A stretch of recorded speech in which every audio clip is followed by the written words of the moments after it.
বিসমিল্লাহির রহমানির রহিম। আসসালামু আলাইকুম। লুপার রান্নাঘর ইউটিউব চ্যানেল থেকে আপনাদের স্বাগতম। যারা নতুন ভিউয়ার্স তারা আমার চ্যানেলটিকে সাবস্ক্রাইব করবেন, আর যারা সাবস্ক্রাইব করেছেন তাদেরকে অনেক অনেক ধন্যবাদ। তো আমার ভিডিওটা ভালো লাগলে একটা লাইক দিবেন, শেয়ার করবেন, কমেন্টস করবেন। তো বন্ধুরা, আমি আজকে নারকেলের দুধ দিয়ে চিংড়ি মাছের মালাইকারি করব। তাহলে চলুন রেসিপিটা দেখে নিন।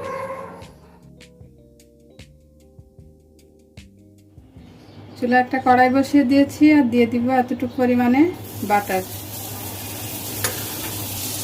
বাটারটা গলানোর জন্য এর মধ্যে দিয়ে দিব কিছুটা সয়াবিন তেল।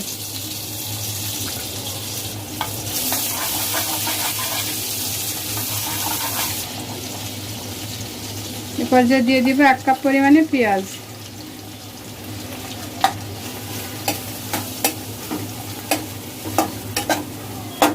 দিয়ে একটু নাড়াচাড়া করে নিব।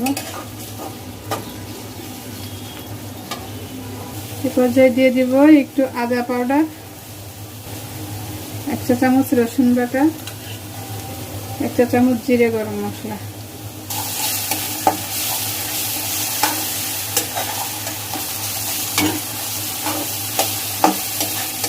মশলাগুলো কিছুক্ষণ একটু নেড়ে চেড়ে নিতে হবে। এরপর যে দিব 1 বাটি পেঁয়াজ বাটা, দিয়ে আবারও একটু ভালোভাবে নেড়ে নেব।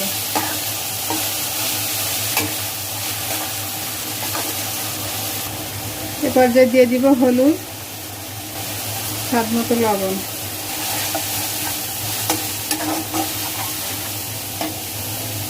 এরপর যে দিয়ে দিব একটু টমেটো পিউরি। মশলাটা ভুনা হওয়ার জন্য দেব একটু পানি। খুব ভালোভাবে মশলাটা কষিয়ে নেব। মশলাটা এখন খুব ভালোভাবে কষিয়ে নিতে হবে। এ পর্যায়ে দিব 1 বাটি বাদাম বাটা।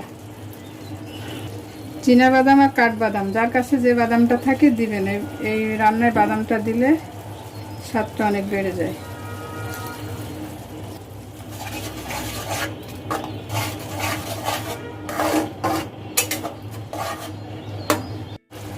এ পর্যায়ে দিয়ে দিব 1 চা চামচ মরিচের গুঁড়া, আর দিয়েছি 4টা কাঁচা মরিচ, আর দিয়ে দিব 1 চা চামচ চিনি, জাস্ট স্বাদের জন্য। দিয়ে মশলাটা আরো ভালোভাবে কষিয়ে নিতে হবে যতক্ষণ তেল না ওঠে। এই যে দেখে বোঝা যাচ্ছে আমার মশলাটা কষানো হয়ে গেছে। এ পর্যায়ে আমি দিয়ে দিব এই চিংড়ি মাছগুলা।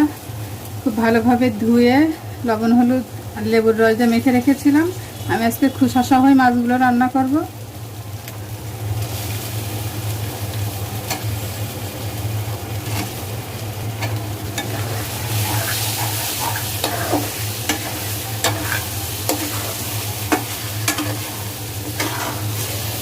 ভালোভাবে কষিয়ে নেব। মাছটা কষানো হয়ে গেছে। এ পর্যায়ে দিয়ে দিব নারকেলের দুধ।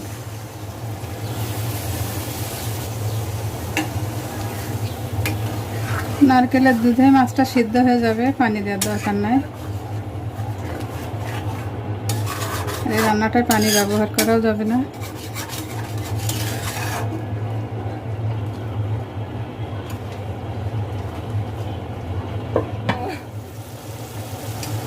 আমার রান্নাটা অলমোস্ট ডান হয়ে গেছে। আমি এখন নামিয়ে ফেলবো। মাছগুলো সিদ্ধ হয়ে গেছে। বন্ধুরা, আমার চিংড়ি মাছের মালাইকারিটা রান্না শেষ, আমি পরিবেশন করে দিয়েছি।